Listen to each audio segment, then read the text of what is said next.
everyone, my name is Savannah. Welcome back to Mesa Gardens Zoo, our franchise zoo in Planet Zoo. That's a lot of zoos in one sentence. But anyway, welcome back. In last episode, we kind of did a smattering of everything. You guys are so helpful down in the comment section. You trained me, taught me how to, taught me, I guess is the correct past tense of teach, how to disable the climbing on these. So I don't know what I was clicking on last time, but I found it here. So I did disable all of the climbing on the Siamang and the Lar Gibbon exhibit. So there are no issues there. I even turned the climbing off on this tree as well. That way there's just no issues, no potential possible issues. I did also check. I have been secretly checking at the beginning of every episode. I didn't mention it last time, but still no different colors of Lar Gibbons. I'm actually thinking of starting like a little farm that just lives over here for breeding gibbons that I probably won't really include in a lot of detail in the episodes unless there are many people that really are interested in that. But I really want some Lar Gibbons, so I might just set up like a little breeding situation over here and see if we can't get one. Why? Why is this here? Protesting. We did so good. We made it a whole episode without somebody freaking out. Why are you guys stressed? Stress. You're stressed because of stress. Okay? Great. We were doing so good. Now, let me double check real quickly. I'm pretty sure that I do have them down. Those little signs. Where are the little signs on here? Are they under habitat? I don't think so. That's everything for the animals, right? Oh, security. That's right. They're under security. And I'm pretty sure we have these down. Let me place one and just see what happens. Oh, okay. Apparently nothing happens unless I bring this up here. Yeah, see, they're all underneath here. We don't actually have them throughout the rest of the zoo, so I might just throw a few down because they're easy to place, and that way we have, you know, some security everywhere else. Let me just get these right below the surface here because they're ugly and I don't like them, but maybe they'll help. But yeah, I'm not quite sure what is up with our flamingos. Anyway, they are not really, I don't really need to put one in the middle of the food court. We do need some by our other exhibits. Plan for today. Plan for today is we are going to jump basically right into speed build.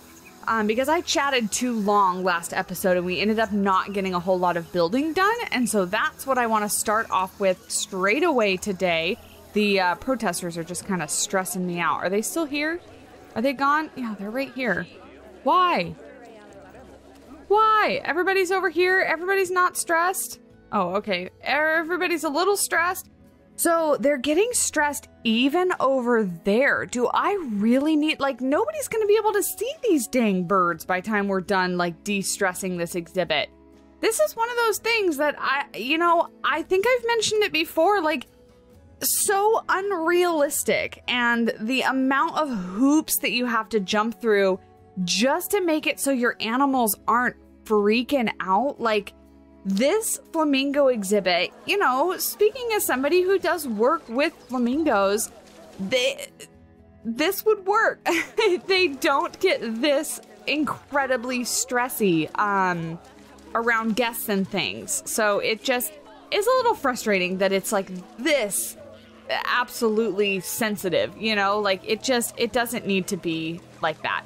Anyway, hopefully this little wall that we're building here will help, but like I said, by the time we're done making this all perfect for them not to stress out, the guests aren't even going to be able to see the dang birds. They're going to be hidden behind everything. So let's see. I mean, if you go down here, this is basically the only viewing of the flamingos, so you can see them running around over there. But now they have a little hiding spot. You can't really see them foraging, but if that's what it takes, that's what it takes. Go back over here. You guys are going to be, like, forced to hang out. So if they go all the way back there, it does start to go up. Is it going up for you? Yes, it is going up for them, but barely. Do I need to hide, like, hold on, let me pause this real quick. Birds, I was planning to get right to a speed build today, and you are interrupting. I'm just wondering if maybe these don't count as like a solid object, and if I need to, where is, I guess I have to go to all. I just want the non-gridded piece. If I need to maybe make this more of a solid wall. Angle snap and align to surface, like so, I guess. And then if I just, because I want this hidden, I don't want it to be viewable to the guests. I guess it can be viewable to the flamingos. I don't really care about that. I mean, it kind of looks like, what do you call that? Like mortar, I guess, in between. But let me see if I just get these down here really quickly, if that makes any sort of difference for these guys. If I move you over here, let's see if your stress starts to increase. Yeah, okay. So quickly increasing over there. So that seems to have made a difference. And then you just like sprint directly into the stress path. So it's possible. Why are they running? Are they running because they're excited? Nothing escaped, right? Did I get a bad mini guest thing ticket or underpriced? No, okay. Wait, they're running for a reason. What is going on here? Is there an escaped animal? I need a quarantine. No. Did something escape? Protesters at our zoo? New animal? Social event? No, right? Am I just crazy? Are they just... Yeah, I guess they're just moving fast. I guess they're just normal guests. I don't know why. I saw one group running and I thought for some reason something escaped. God, this zoo is so busy. Does increasing prices decrease the amount of guests that arrive in the zoo? Because if that's true, I'm going to make a big jump and let's go to 40. I really don't care if people get upset. I kind of want people not to show up. Is that bad? I kind of want them not to come to the zoo. Okay, you're fine then. You're fine. You're fine. Okay, so we'll let that go and see if that helps at all. I'm going to ignore all other notifications. We'll deal with that after the time lapse, but today we're going to tackle this area, and I had some really good suggestions from comments about adding more foliage to the Tasmanian devil exhibit, and I completely agree. So we will kind of get that handled as well. So this big section is what we're going to work on and add our meerkats. I'm so excited. So let's just jump right on into it. So as you know already, if you've clicked on this video and seen the thumbnail and the title, you know that we're building for the Aardvark and the Meerkat in this speed build.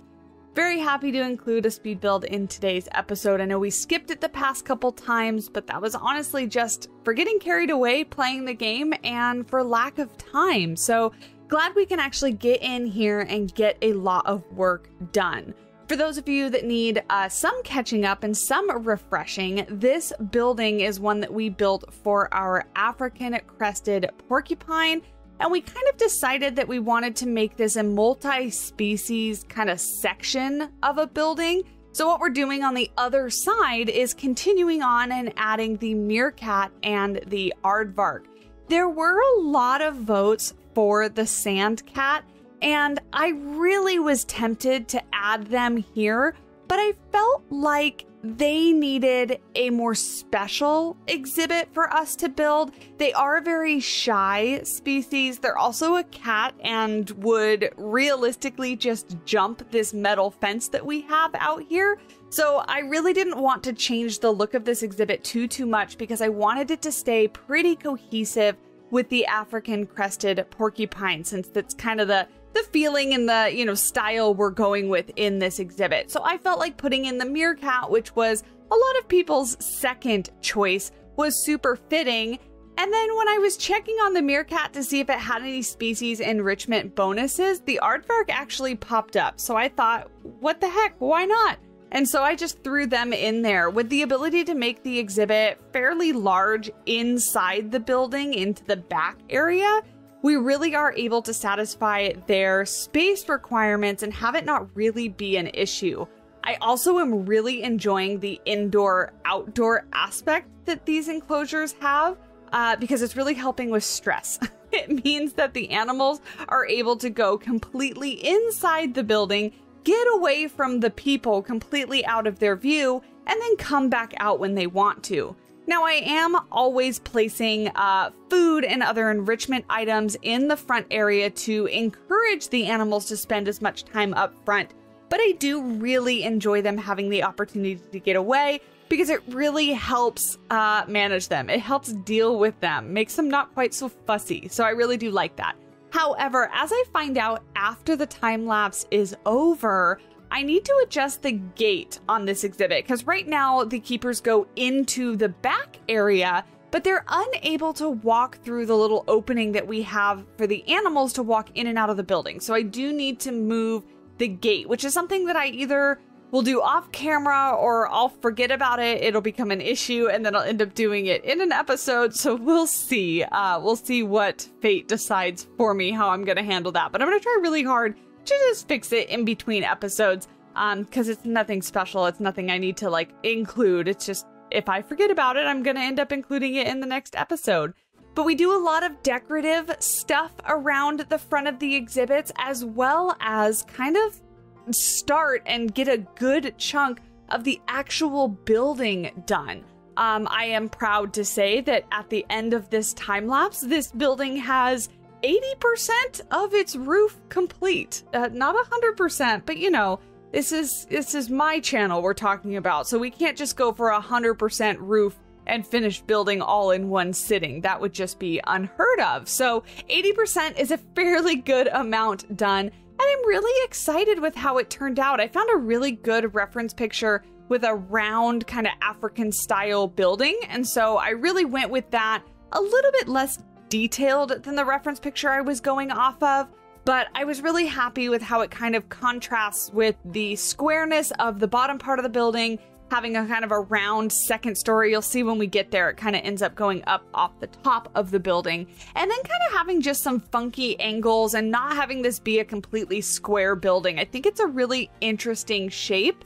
And it was really fun to build. So I'm really happy with how this is coming out. Not done, of course, but we're getting there. We're getting there. So that right there was me making sure that the Oceania pack stuff was researched because I really, really wanted to use the thatched roof that came with that pack. I absolutely love the detail on the bottom of the roof. And so you can see here that I've taken those off the grid pieces, flipped them upside down so that that detailing is up on top and you can actually see it. And I really love just the little bit of extra that that gives with it still being one piece, you know, not individual pieces and things. So really happy with how that came out. Of course, this is just a bathroom, so it's kind of some fanciness just for a restroom, but restrooms are important, and I was done looking at that just blue plain block of a facility. So I did put those curbs in there. The guests don't really seem to care and pay attention to them, but I thought it might help them. I really don't care, honestly, if they walk through the walls, but I thought I would just put it down there just to try to help and see if it would make them follow the correct path. But, you know, guests do what they want, and that's why we hate them. Couple little announcements that I want to make because I keep forgetting, but if you guys are part of my Discord or if you head over to my website, we're actually currently running an October Halloween fall themed Planet Zoo building competition. So if you're interested in building an exhibit, following some guidelines and rules and submitting that to the contest, I collect all of the entries. I believe this one I made due on October 27th or 26th. It's towards the end of October, so you have almost an entire month if you start your build right now, and you can submit it, and then the builds are voted on by not myself, but the community, and then the top 3 builds are showcased in a video here on the channel. It's a great way to get some inspiration just by watching those, entry videos, the winner videos, and also a cool way to test your skills and show off your creativity for the community. So if you're interested in joining that, like I said, you can get all the rules either on my website or on my Discord. Both links are down below in the description, so I'd be really excited to see if we have any new participants this time. We always get a couple new people every contest, so excited to see what you guys have built or are going to build. While you're down there, I also am terrible at shouting myself out, and I need to be better about it. But for those of you that don't know, I do have an Etsy store. And I've been making vinyl waterproof stickers, and I have a few hard enamel pins, all animal / zookeeper kind of themed, because obviously that's what I'm passionate about and that's what I enjoy. So if you want to support me a little bit or just get some really cool fun stickers for your water bottle, your laptop, anything else you want to put a sticker on, head on over there. The link is also down in the description, and I appreciate you guys from the bottom of my heart. You're a wonderful community. Moving on to the top of our little building here. This is the circular part that I was talking about. It took me a really long time to really kind of get this nailed down. This circular symmetry building trick is something that many other creators are very, very good at. I'm not so good at it. I can do it clearly because we come out with like a building, but it's not something that my brain just automatically understands. So it does take me a few attempts and a few tries.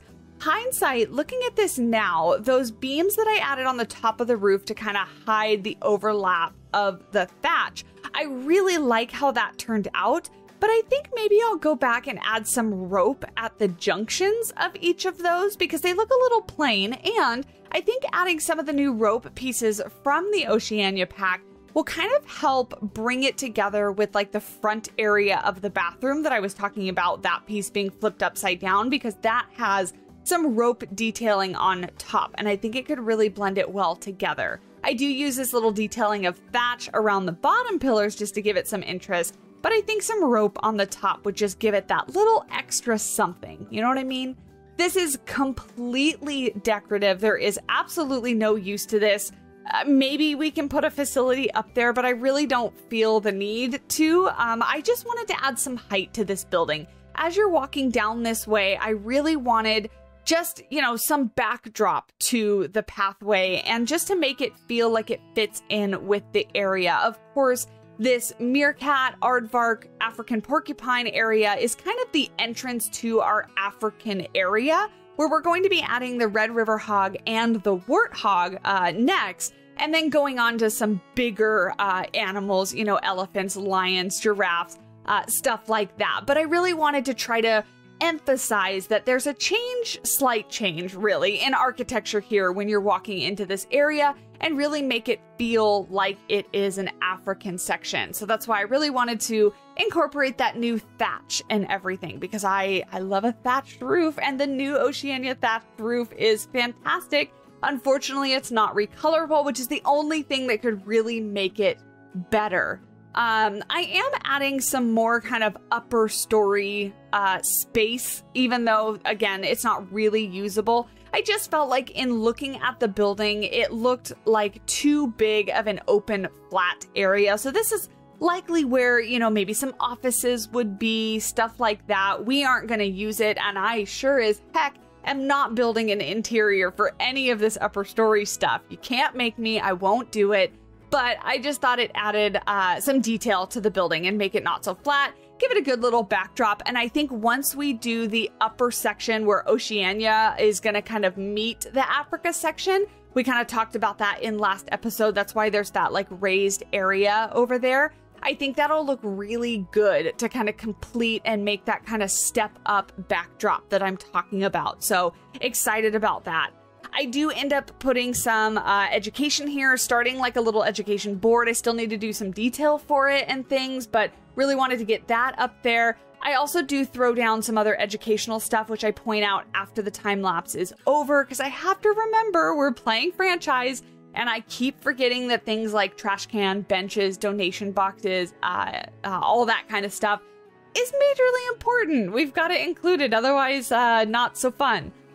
For the guests, I mean, and for me trying to play the game, because then they get angry and bad things happen, and you know the drill. So just trying to play the game correctly and well so that we have happy guests. And that's pretty much it. I got some really exciting things that I found after the time lapse. I'll show you. I found a new animal, and I'll go through and kind of explain. I added a little bit more foliage because I had some comments from people wanting some more foliage. And yeah, we're just gonna build a little Tasmanian devil house real quick here. I almost forgot that I included this. I really wanted to do something that kind of emphasized that maybe they had a little bit more space, or that it wasn't necessarily underground that they were going in. They were going into like a little cave. So they're obviously still using just the burrow pieces, but I felt like this made it look like maybe they just have like a cave in the back of their exhibit, which is what most Tasmanian devils would have in their actual zoo exhibits. So yeah, that's pretty much it for the time lapse. We're gonna get back to real-time Savannah, implement a few more things, go over my plan, and that'll be the episode. Let me know, of course, how you're enjoying this series with a comment down below, and let me know which animal you'd like to see next. You obviously know my plan, but I would love to hear which of those animals you want me to prioritize and get them on into our zoo. But for now, let's head back over to real-time Savannah. She's got some stuff to tell you. I am so happy with how this exhibit turned out. So I did get a couple comments, and I might have talked about this in the time lapse, but I haven't actually recorded that yet. So a couple comments saying that we needed some more foliage in some of these exhibits. So I tried to do that. Now I tried to still keep it like grasslandy and everything, but just add a little bit more. And as you can see, and are already aware, of course, we have our little aardvark and our meerkat friends. Now, I did have some meerkat left over from Tolly Zoo. So if we pause this so that they stop walking around here, we do have our female meerkat here and our male over here. One of which I think this one, the female one, was from Tolly Zoo. And then we do have some babies left over. Now, I did go ahead and make sure that these babies are not related to either of these guys. So there will be no inbreeding if these guys accidentally grow up, except for amongst each other, because there are multiple. I think there might be 3, or maybe there's just 2. Anyway, so there's those guys in there. And then we do, of course, have our male and female aardvark, which I forgot to label because I always do. So I'm going to go ahead and do that now. Male. We, of course, need names for these wonderful guys.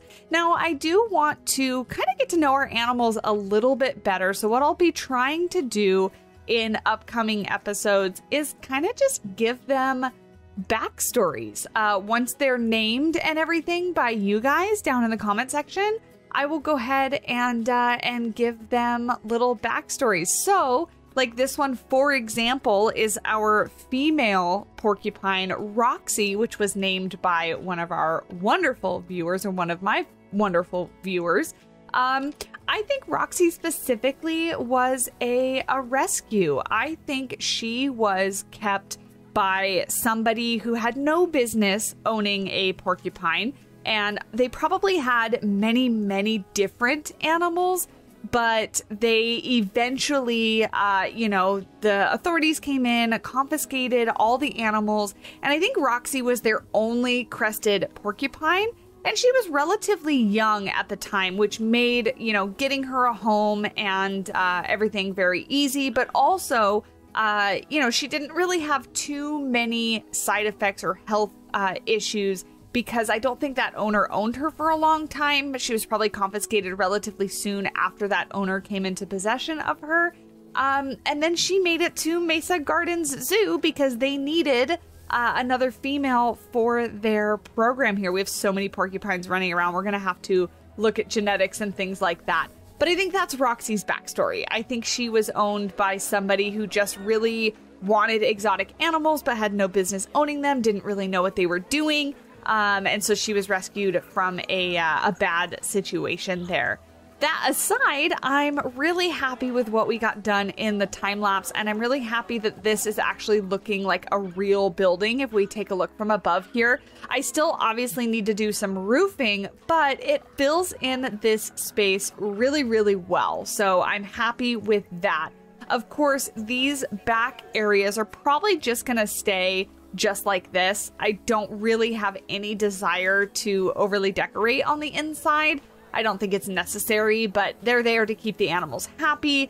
I never actually checked on these guys here. I'm pretty sure they're welfare. Yeah, so welfare 81%. And, oh, we need more aardvark enrichment. I thought they could use, maybe they can't reach that one. Let's see what aardvark enrichment entails. Aardvark. My goodness, my brain stopped working for a second. It was right there in front of me. Yeah, they can use that, but maybe they can't reach it. Maybe we put a box in here, and then can we fit one of these little scratchy thingies right here, little scratchy wall? I think that could work right there. Does that work? Yeah. Why is this animal has moderate social welfare issues? Why? Just because the space is that low? Well, their overall welfare is 78%, so I'm happy with that.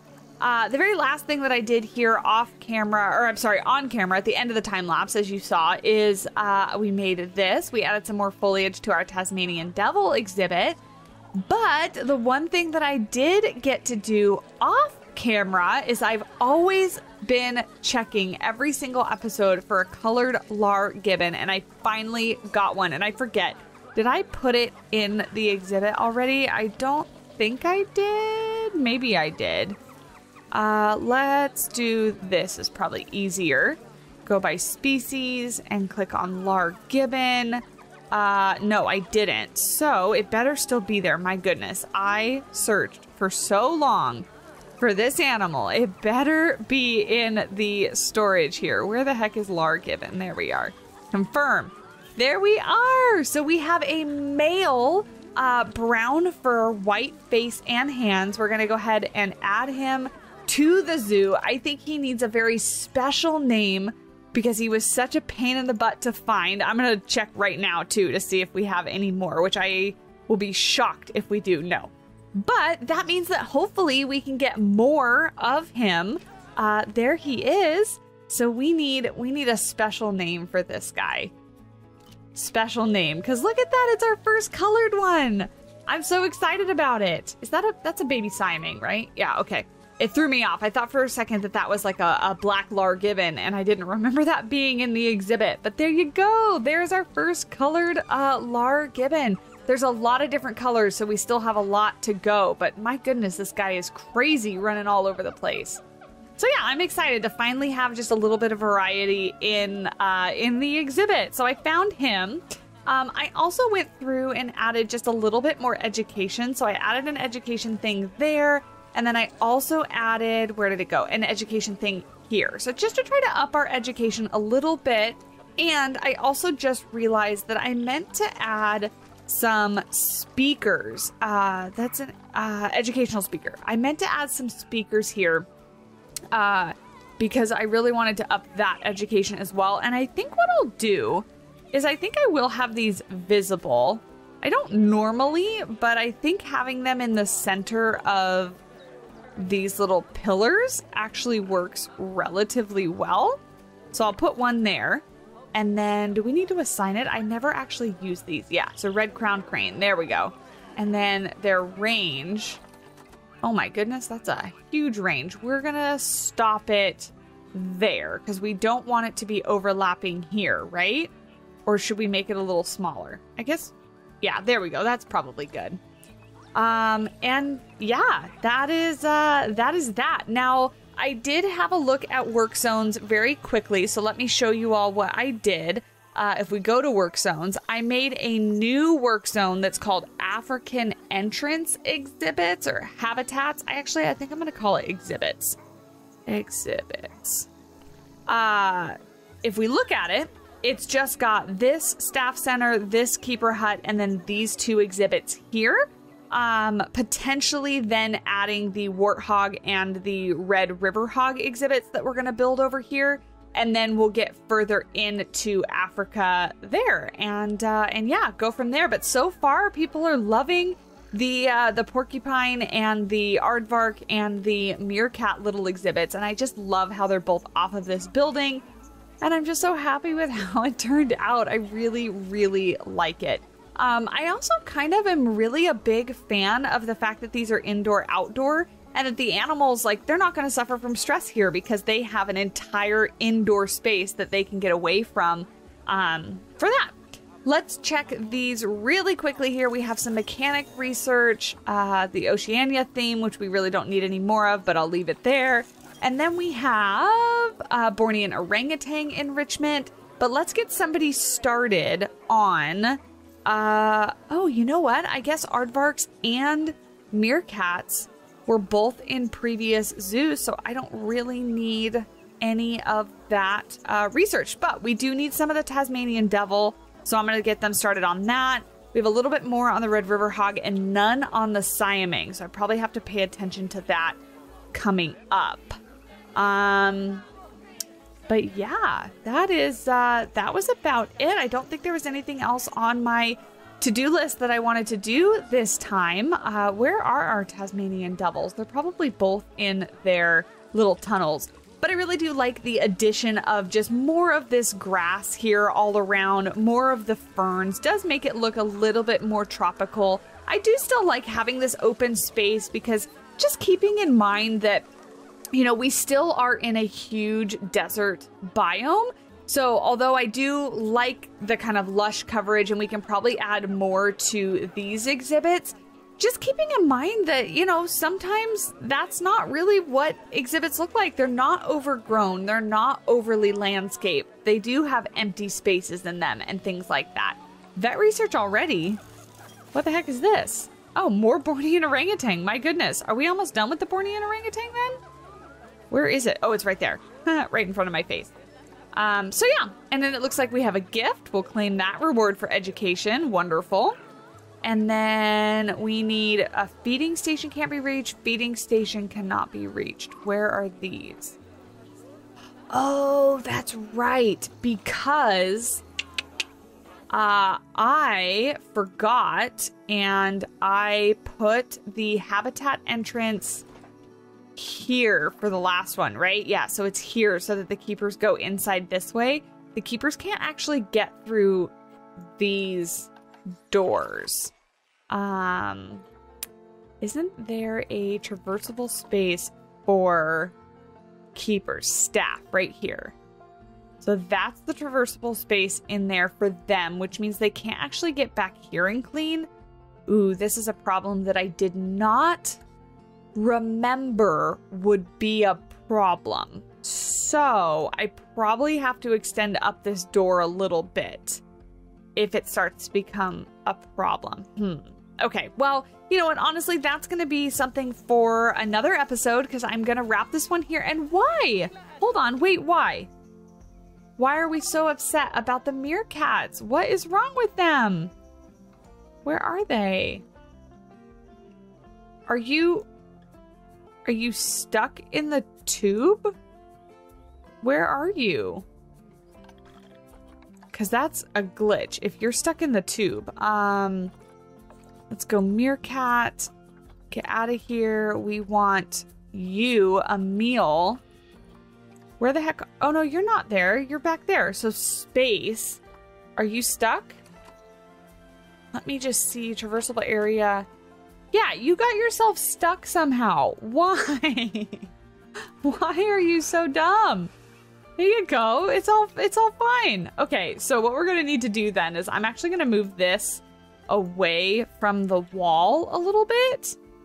And then that way, hopefully we don't get stuck animals again, because we definitely do not want that. We also don't want floating logs. So let me put that down on the ground. There we go. That should hopefully take care of that. That was a weird little glitch there. That sucks. You guys can go away now. He's all nice and happy. Look at him. Welfare 82%. He's great. Get out of here. Yeah. Be gone, please. I really don't want to end my episode with protesters. Look, he's happy. It takes them so long to go away.